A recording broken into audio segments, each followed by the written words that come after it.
Hi, I'm Felicia Tomasko, and I'm with LMU's Center for Religion and Spirituality. Welcome to Yoga in Our Time, a series of pretty amazing conversations.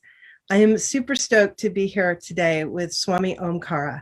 And Swami Omkara is the former spiritual director of the Sivananda Center in Los Angeles.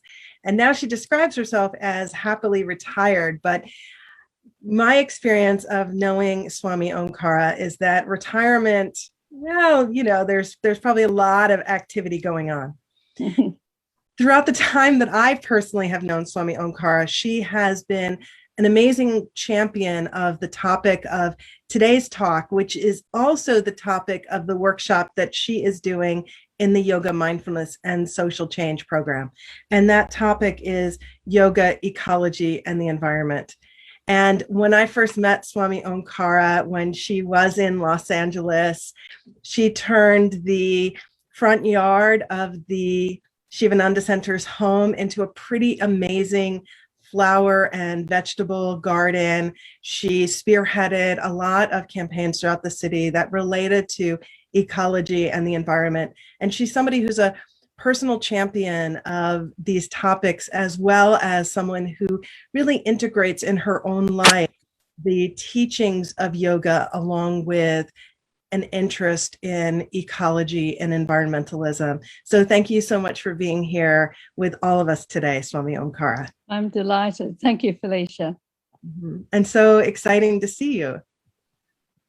And you too. It's been a while. It's been a while. And I would just kind of love to start with, knowing that you've had this personal commitment to ecology, to environmentalism, to taking action in small ways and large ways. What inspires this personal commitment for you? It's interesting. It started with finding myself on an introduction to permaculture course. And if I remember correctly, it was way back in 2006. Mm-hmm. And at that time, I was on the staff of the Sivananda Yoga farm in Northern California, and we lived on 80 acres of farmland. And I'd set up a little garden there, and one of the volunteers who came had told me about this thing called permaculture. And like a lot of people, in the beginning, I said, "Perma what?" And then she said, "Permaculture." I said, "I've never heard of it."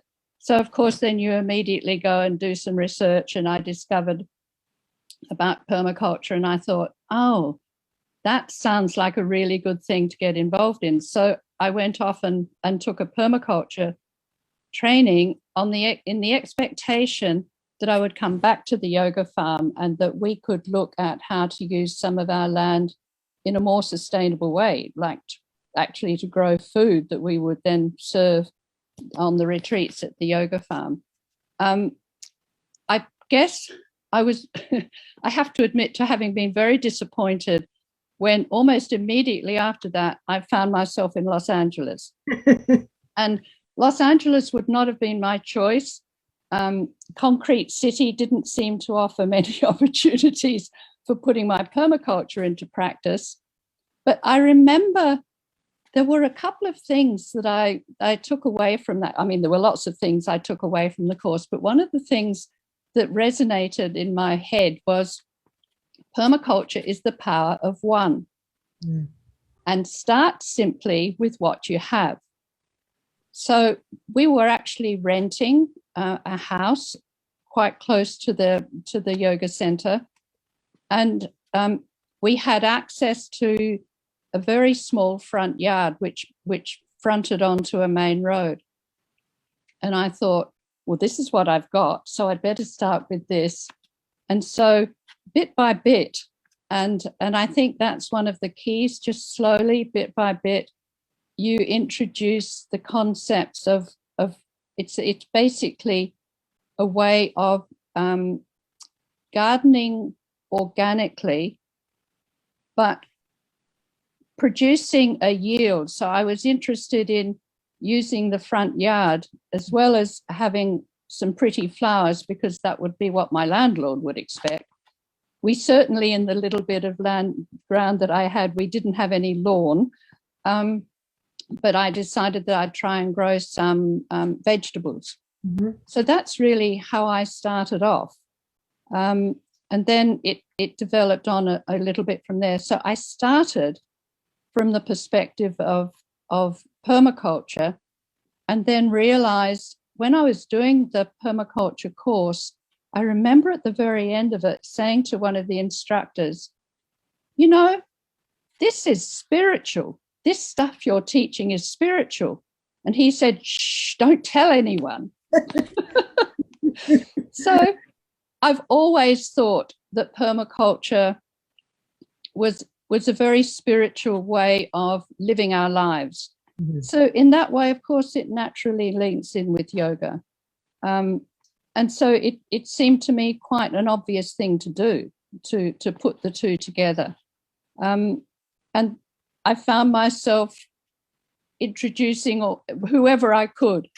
You know, when you're newly converted to something, you want everyone to know about it. So I have to admit, you know, confession time, that I was one of those people that anyone I came in touch with needed to know what an amazing thing this was. So it was a real blessing having got to know the folk at Loyola Marymount when they asked me if I would share some of my personal experiences as a yogi and as a spiritual teacher with the students on the course. And I'm still doing it years and years and years later.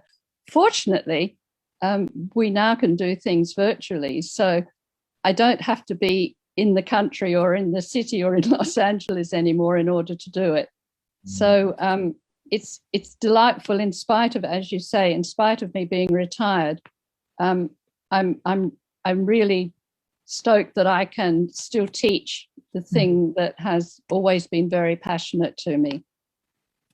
Well, I remember I just listening to you, I remember that we did a story in LAYoga Magazine about permaculture that, so, you know, I was inspired by your passion for it. Definitely. Yeah. And so what you say about being this person who found something and wanted to share it, you've done that in so many ways, and finding the stealth spirituality in this, which, you know, brings me to this question about the yoga teachings. Is there anything, or what in the yoga teachings describes this connection between spirituality, ecology, the environment, and your discovery of the spiritual underpinnings of permaculture? You know, I think there are many places, and I have to acknowledge Professor Chris Chappell's work in this. And one of the first things that I learned, because I spent quite a bit of time with him, was that I discovered his book that he'd produced based on the teachings of Rishi Atharva in the Atharva Veda, which was called the Prithvi Sukta, or the verses to the earth. And he produced a very beautiful book, which actually I think was called the Earth Verses. And that resonated with me, and I thought, what a beautiful way of bringing the two together. So I always found myself recommending that book and teaching very much from that book. But more traditionally, the scriptures in the more traditional yoga teachings, I mean, Patanjali describes, you know, the do's and the don'ts of the yoga discipline. And I think the yamas and the niyamas and his basic teachings on yoga also relate to a way of living our life, which is non-harming in particular. Right. The challenge is that, particularly at that time, and I think we've become more aware of it subsequently, we would have related the non-harming to not harming anyone else and not harming ourselves. But we probably never thought of that more cosmic view that we're now more aware of, not harming the environment in which we live and the planet on which we live. And that's where the Prithvi Sukta were very important, because they were praises to Mother Earth. Mm-hmm. And it was very, very clear that in those ancient times, people would recite verses in praise of Mother Earth. And anything that you praise and you experience as divine, you would never, ever harm. Right. So linking those two, I think, was very important. That's probably the main yoga source. It was not a familiar. I mean, most people wouldn't have been aware of the Atharva Veda. Mm-hmm. But more broadly, when I was teaching at the Sivananda Yoga Center in LA, I found myself very drawn to presenting the teachings from the perspective of Vedanta, mm-hmm. which comes out of the traditional teachings of the Veda. And Vedanta teaches us at the core that we're all one. Yes.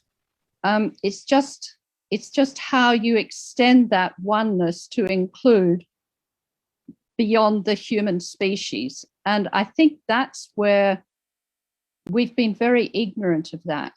Mm-hmm. And so now I'm much more concerned about trying to raise people's awareness of that, of the fact that we are part of something so much bigger, but that we're actually also a danger to that. And so having a personal responsibility in our lifestyles, to embrace that and to take personal responsibility for being much more part of the solution rather than part of the problem.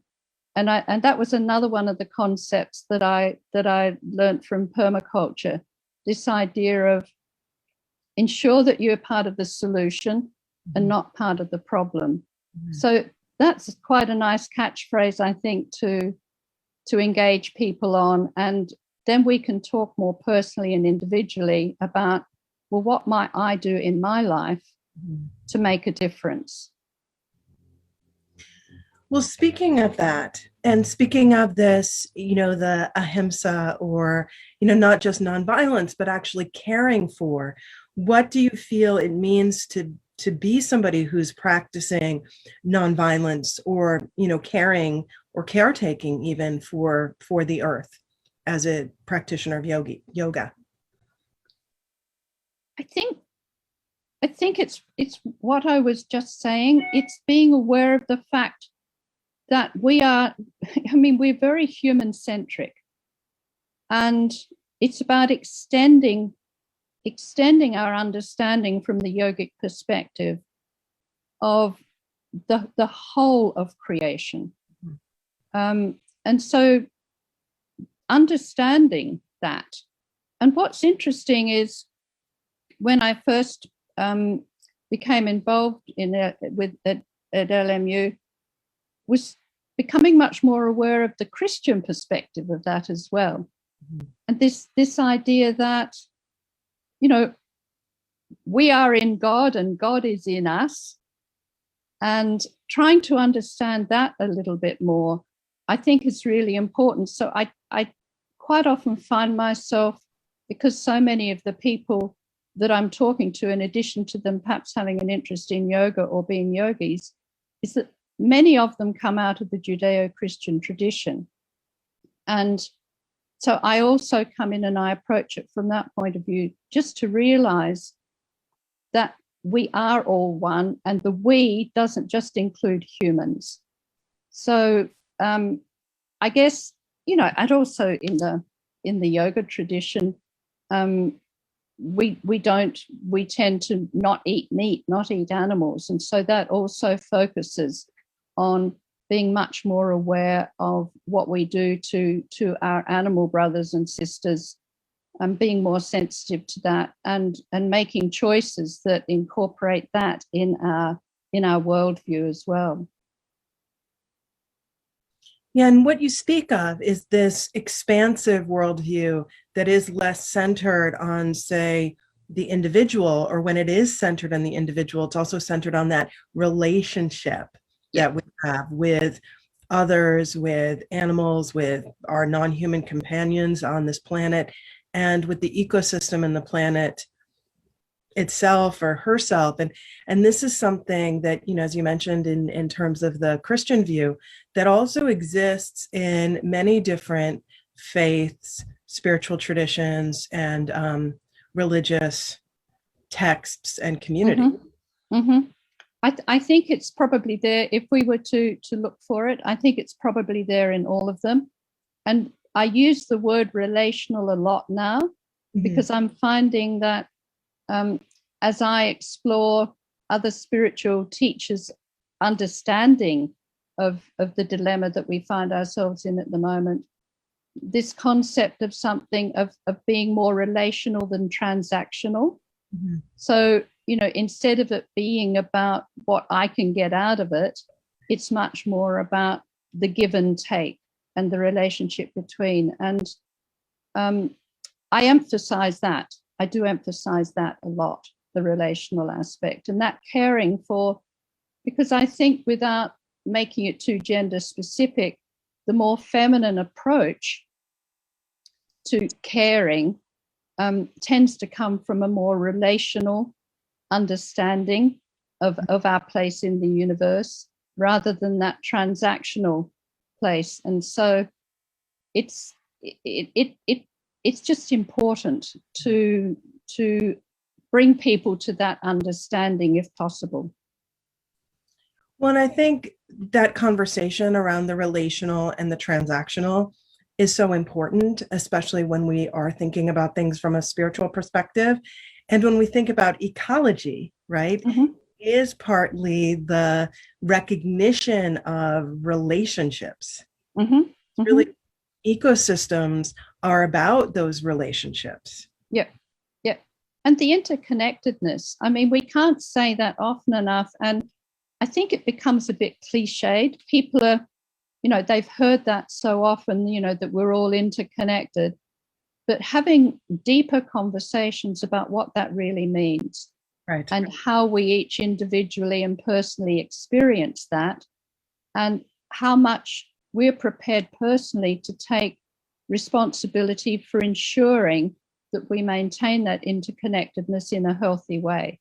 And, as I was saying before, being part of the solution that makes that more possible, rather than the problem, that creating the problem that is causing all of us, the whole of humanity plus the rest of the cosmos, taking a much bigger perspective on what's important.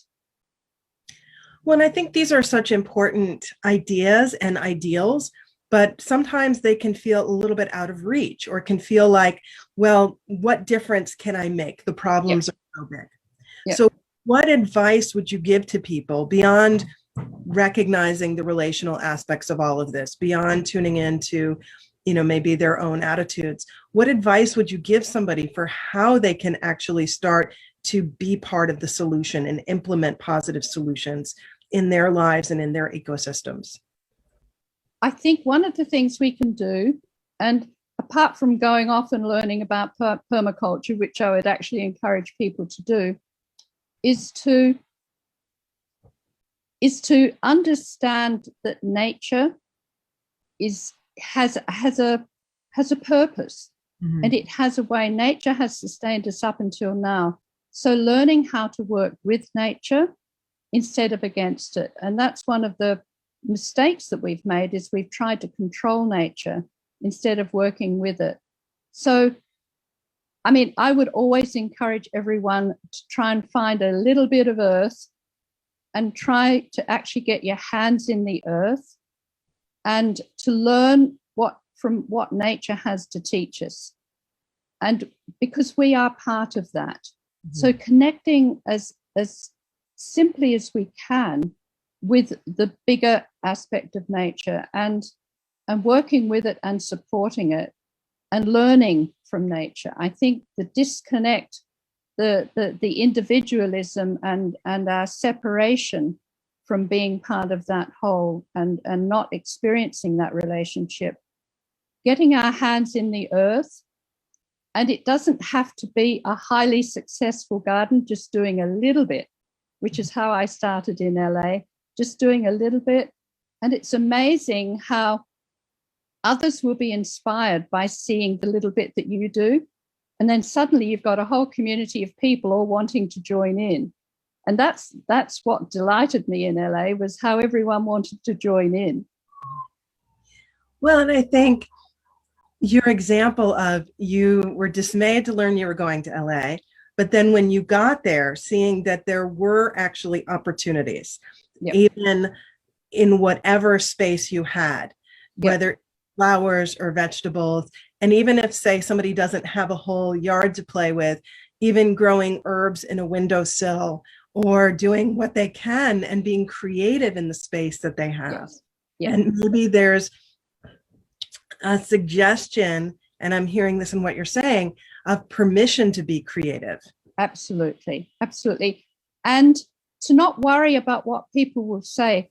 I mean, permaculture generally will have some form of livestock involved in it, because the poop, the excreta from the animals is an important part of fertilizing, because you don't use artificial fertilizers.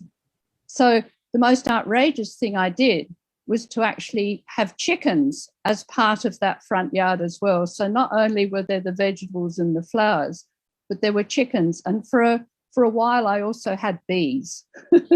So be courageous, and just go for it. I just think it's really important to not allow yourself to be talked out of something that might be new and novel and very different, but explore how you in your own particular area can do that. Well, and I think that the city of Los Angeles is actually zoned for chickens and bees, and people don't always think about urban areas as being part of nature. Yes. But you can actually have a lot of relationships with nature in urban areas. Mm-hmm. And in many ways, it's also an example of what it is to be part of the solution, that you don't have to be on an 80-acre farm to be part of the solution. Absolutely. And I was delighted because the house that I lived in was opposite Venice High School. Mm-hmm. So we can also start to make the younger ones more aware of what is possible. So I think we can include them in this as well. And so many of them have lost, particularly in the urban areas, have lost contact with nature and things that when I was growing up were fairly natural, that I was much more aware of. So educating the young ones as well, I think, is really, really important.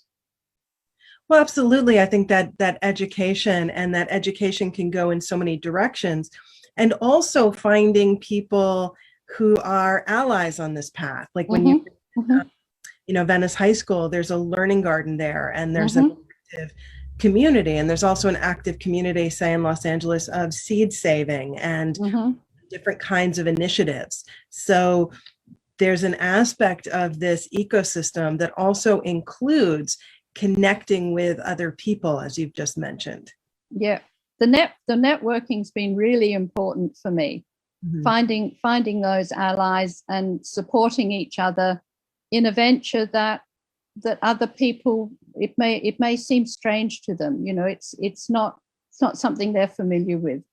So in the beginning, when we're not familiar with something, we tend to dismiss it. So there's strength in numbers of different demonstrations of how it might be done. Right, and finding those people and making connections. And this brings us to a question that somebody watching right now has, and it relates to being in the city.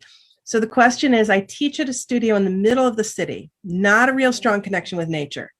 Any ideas on how I might create a space within my studio that reflects the yogic connection with nature?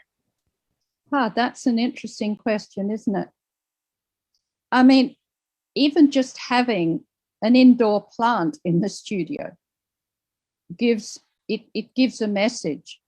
And perhaps in the studio, if you have a bookshop or something, start to collect some of the books that are actually about that, so that yogis can pick up a book and say, oh, I wasn't aware of that. Mm-hmm. And there are several books.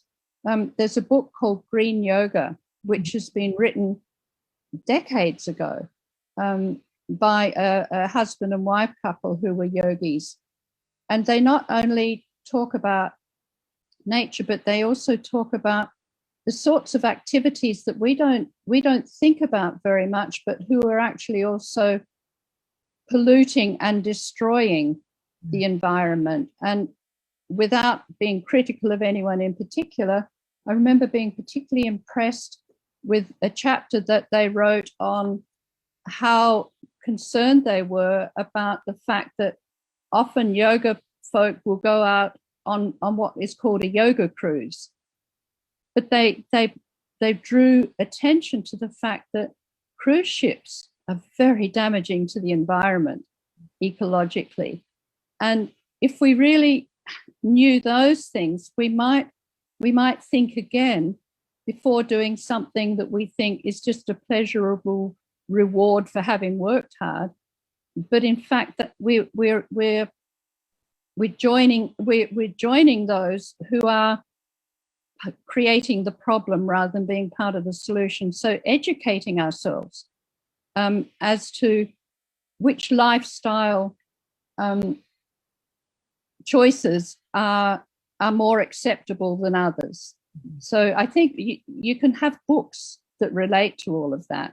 And I'm sure we can make people aware of what some of those are, if that's a path that they'd like to go down. But certainly have something green and growing and alive. I'm not suggesting you have a bunny in a cage in the corner. Not yet. Right, but something where there can be also that sense of nonviolence. So maybe some plants and some greenery and something living from that perspective. But I also think, listening to your suggestion about, whether it's, books for sale, but it could also be reading something at the end of a class or hosting a study group that also does that, or having packets of seeds, right? There's often ways people can even just, like we were talking about, the windowsill garden or anything else that, some sort of, exchange around that. Or I've seen people even who, let's say do have access to something, bring in lemons from their tree, or have a bowl of fruit or a bowl of something that also represents that connection to nature. What we used to do is, those of us who were growing vegetables, we would bring in the excess. So one of the other things that permaculture says is that the principles are about care of the earth, care of people, and then share the excess. So it's very much about sharing and not throwing away, even having conversations about only taking what you feel you can eat in that meal and not wasting food. So there's lots of ways in which we can learn more about being, as I say, being part of the solution instead of the problem. Right, and I think that again can feel overwhelming for people, but to remember that even small actions or that power of one can be so well amplified in so many ways. Absolutely. Yeah. What do you feel is something that when people do learn more about it, in terms of whether it's permaculture, whether it's around ecosystems, whether it's environmentalism, whether it's yogic connection for nature, what's something that you've found creates those connections for people or those aha moments? I used to find when I was in LA with their garden, people would actually make a point of detouring to have a look at the garden. And so I would engage them in a conversation and they'd say, oh, that's really beautiful. I wish I could do something like that. And so I would say to them, well, you can. And they said, oh, no, I couldn't possibly. So we actually set up something called Good Karma Gardens, which was karma yoga. So I would say to them, if someone came to help you where you are and suggested various ways in which you could do this, would you be interested in that? And they'd say, oh, yes, it's just that I don't know where to start. So I said, well, I've got volunteers, I've got people who know how to do this, and I'd be very happy to ask them to come and help you out. I said, the only catch is this is a pay it forward. So we're helping people out at the moment, and we're looking for volunteers. So in exchange for us coming and helping you to get started in your particular patch of ground, would you be prepared to come and be some of the volunteers that help someone else? And that way we can also teach you while you're helping someone else to actually, learn a little bit for yourself. So that was something that worked really, really well. And the idea of Good Karma Gardens. So we actually had a little sign up at the front of the house that said Good Karma Gardens. And I think for a while we probably even had a website, and we certainly had a phone number and an email address where people could get in touch. And people were inspired by that. So it's sharing our skills, because it doesn't require a lot. It just requires imagination, right, and the courage to overcome the messages that we give ourselves about I can't do it. We can all do it. I think that's where that was what inspired me. Yeah, and I think that also looking for inspiration from each other, and that's to this relational piece that you also mentioned, is how we can show up and inspire each other. And that brings us to another question that somebody watching right now has put forward, saying, I'm so grateful for this conversation. Can you recommend any books or resources? Now, I know you've mentioned the Green Yoga book. You've mentioned Professor Chris Chappell's Prithvi Sutras. Is there anything else? Do you have particular resources around permaculture, resources around ecology, or resources around being a solution that you find meaningful? So I think there is a reading list that we actually give the students who do the training at LMU. And if there's any way of letting people have access to that, or I'd be very happy to share my email address with folk, and they can email me, and I can send them those. And there's also a lot of podcasts, interesting podcasts, and even webinars with people who are, it's accessible now. I mean, we actually have much more access to these things. So if there's a way, Felicia, at the moment, apart from the Green Yoga book, I would need to look back and reference the exact webinars and interviews and things. But there's a lot out there, and you can always just do the internet search on permaculture. The institute, the place where I did my training, has a very, very good website with very good videos of basic permaculture, and I can share that with you now. It's their website is www.midwestpermaculture.com. Great. Well, we'll list very good information on that as well for someone who wants to get started and explore it a little bit more. Right. So midwestpermaculture.com. Perfect. And we'll also, where this interview will live on YouTube, at LMU Center for Religion and Spirituality channel, and we'll list some resources there as well. And on June 12th, you're teaching on this subject for the Yoga, Mindfulness, and Social Change program. And that is available for anyone in the general public to come and take your class if they want to dive a little bit more into some of these topics from this perspective that you're speaking of. And I think there's definitely a lot of interest in these conversations, and to, the ways in which we look to each other for resources are so important. And another question that came in, I've been thinking of leading a yoga retreat for my clients. I would like to focus on this connection with Mother Earth. What would you suggest for a retreat experience that would do that? If you can get, wherever the retreat is, if you can get access to the soil, to the earth, get permission. Give everyone a handful of sunflower seeds and just ask them to plant a seed, and then explore what the pathway of that seed will be. And that will then bring us a little bit closer to the natural cycles of spring,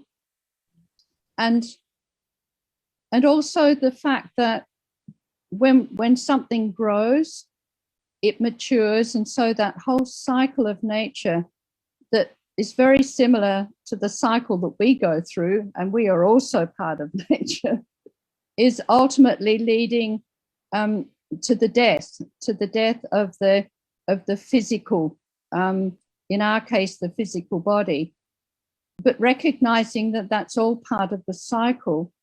And that even the leaves that fall off the tree in the fall are really important to that cycle, because they're the ones that then create the compost and the mulch that enables the new seeds to thrive and to grow strong. And it's a very simple thing to do. I can remember that the high school students were absolutely appalled that when we showed them how a carrot grew, that you could actually pull a carrot out of the ground, and that the carrot came with dirt around it. And they were absolutely appalled that you'd have to get your hands dirty in order to be able to produce a carrot. So just giving people that simple experience. I'm not suggesting that on a retreat there's enough time for you to grow a carrot, but at least to start that process and to initiate an exploration of what that's all about. Well, and what's interesting about that sense of, even hands in the soil with planting sunflower seeds, or even planting something that people can take home with them, is there is research that shows that gardening, putting our hands in the soil, actually helps alleviate things like depression, right? Yeah. That there's a sense of our mental health being connected to our relationship with not just Mother Earth, but the actual soil. And there's evidence that people with mental health issues in the past who would spend time in a mental health hospital in Victorian times, and even more recently, those mental health hospitals all had a garden, because it was recognized that part of the occupational therapy was to allow people to get their hands in the soil and to grow things. Very much a way of managing depression naturally. And it's also been researched that there are certain almost chemical hormones in the soil that if we can get them, if they on our hands, those chemicals, which are friendly, positive chemicals, can actually help by being taken in through the skin. Yes. So we have to rethink our relationship with what I guess we call dirt. So instead of calling it dirt, call it earth, call it Mother Earth, call it that which sustains us. Because without Mother Earth, it's curtains for us. Right. Well, another question that came up is outside of these relationships with growing, with gardening, with farming, someone asks this question. Since the pandemic started, I've been practicing yoga on the beach. Are there any teachings or writings on connecting with parts of the natural world outside of farming or growing or gardening? What else is there in terms of this teaching around connection? Absolutely. I mean, being able to do an asana practice out of doors will definitely do that, because it makes us much more aware of the elements, and particularly being able to walk on the earth with bare feet. So connecting with bare feet to the earth it's a powerful practice, and it's a very healing practice, and it's something that even in the snow we can do that. I mean, it will connect us with the elements and the change of the seasons and things like that. So yes, in response to the question about the retreat, taking people out to do their asanas or to walk their meditation out in nature is a very powerful way of introducing people and just generally calming. It will calm the mind, it will calm the emotions and the physical movement of the body as well. So it creates that harmony, that balance, which is obviously what we're after in the yoga practice anyway. Well, I think that brings us to a beautiful place to wrap up too, and maybe a challenge to everyone kind of watching or listening or wanting to go, further with some of these topics, is to take some time, maybe even today, and put your bare feet on the earth. Mm-hmm. In that recognition of the relational aspect that we have with the ecosystem in which we live. Mm-hmm. Yeah, wonderful advice, Felicia.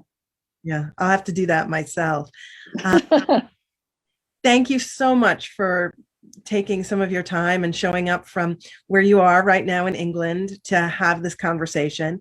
Thank you for being part of the Yoga Mindfulness and Social Change program at Loyola Marymount University. And these questions of the relational aspects of not just nonviolence, but compassion in our relationships with our systems, with Mother Earth herself, are so important for those of us on this path. So thank you so much for taking the time for this very inspiring and thoughtful conversation. Thank you, Felicia. And I'd be really happy if people want to contact me personally. I'd be very happy to respond to people individually as well. Great. Thank you for the opportunity. Thank you. Bless you.